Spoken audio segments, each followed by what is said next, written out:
ये सामान्य बुद्धि के समझ में नहीं आता। सामान्य बुद्धि तो सामान्य विचार से ही सोचता समझता है, उसको सामान्य बात ही चाहिए।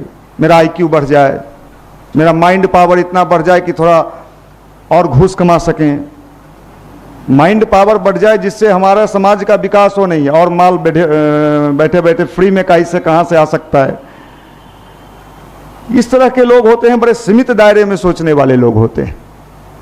और जब हमारा युवा जनरेशन, युवा पीढ़ी तथाकथित, जिसको हम युवा कहते हैं आज के ज़माने में, दिखता तो है सही में वो युवा, लेकिन कई बार हमें समझ में नहीं आता कि युवा है कि नहीं है। अलग से दिखने में लगता है अरे क्या चमकदार लड़का आ रहा है, अरे वाह बड़ा गोल मटोल है भाई, बड़ा सुंदर सुंदर मुखड़ा है। आया, नजदीक आया, पास में आया, थोड़ा उसको टटोलिए, क्या हाल है। जैसे ही वो स्टार्ट होगा आप उसे तुरंत पकड़ लेंगे, अरे राम राम राम, ये तो गड़बड़ माल है साहब, ये क्या है। ऐसा क्यों है? ऐसा इसलिए है कि हमारे अंदर वो बीज नहीं डाला गया जिस बीज को हम कहते हैं साहब संस्कार। हमारे अंदर वो नहीं डाला गया, हमें किसी ने नहीं समझाया। हमें तो बचपन से एक ही चीज सिखाया गया, देखो फलाने ने इतना पैसा कमाया है, ये बिल्डिंग बना लिया, यहां भी बिल्डिंग बना लिया। बचपन से एक ही चीज का ट्रेनिंग मिला है, तुम्हें भी कमाना है चाहे जैसे कमा लो। जब वही लड़का बड़ा होता है, कमाना शुरू करता है, तो जो बीज बचपन में डाला गया है वो और पावरफुल बीज बन जाता है, महत्वपूर्ण पेड़ के रूप में उगाता है। और वही जब अपने माता पिता की अवहेलना करता है, माता पिता की बात को नहीं मानता है, अपनी पत्नी की बात को ज्यादा मानने लगता है, तो यही दुनिया, यही समाज उसको कहते हैं साहब देखो कैसा जमाना आ गया। क्यों साहब, जमाना क्या खराब हो गया? देखो साहब जमाना तो ऐसा आ गया कि ये लड़के अपने माँ बाप को नहीं पूछते हैं। अच्छा, बीज किसने डाला था? जैसा पेड़ आप बोए हो बबूल, तो आम कहां से खाओगे भाई? जो चीज आप बचपन से आपने उसे सिखाया 3-5 3-5 3-5, वो बड़ा होकर आप पर ही पहला प्रयोग करता है कि साहब इन्हीं पर प्रयोग करो।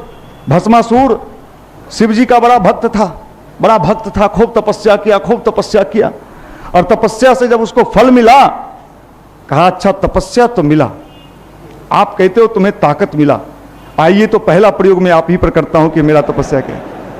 मनुष्य की बुद्धि कुछ इन दिनों इसी तरह की है, और इसी बुद्धि को ठीक करने का काम करना है बड़ा कठिन काम है। सब चीज ठीक हो सकता है, आज मेडिकल साइंस के पास सारा चीज उपलब्ध है। अगर आप कहते हो मेरा किडनी डैमेज है, मेरा हार्ट में प्रॉब्लम है, सारा मेडिकल साइंस लगभग फिजिकल बॉडी के लिए व्यवस्था बना लिया है, लगभग मेरे समझ में जहां तक है, कुछ चीजों को छोड़ के।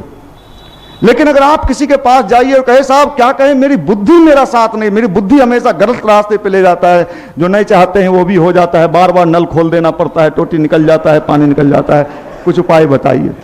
इशारा दे रहे हैं, समझ रहे हैं ना? अब भाई लोग बैठे हैं, खुल के नहीं बोल सकते, बंगाल से आए हैं, तो साहब ये कैसे ठीक होगा?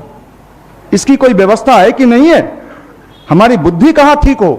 हमारे हर चीज की कोचिंग है, फिजिक्स की, केमिस्ट्री की, बायो की, सब कोचिंग के मास्टर लोग बैठे हुए हैं। हमारा बुद्धि बढ़िया बने, हमारा स्वभाव बढ़िया बने, हमारे सोचने का ढंग बढ़िया बने, इसका कोई इंस्टीट्यूट है कि नहीं, कोई कोचिंग है कि नहीं? इसी कोचिंग का नाम तो युवा प्रकोष्ठ गायत्री परिवार है, जहां लड़के आते हैं और अपने को ठीक बनाने का संकल्प लेते हैं, उनके अंदर एक व्यवहार उत्पन्न होता है, अच्छे बनने का स्थान ये गायत्री परिवार।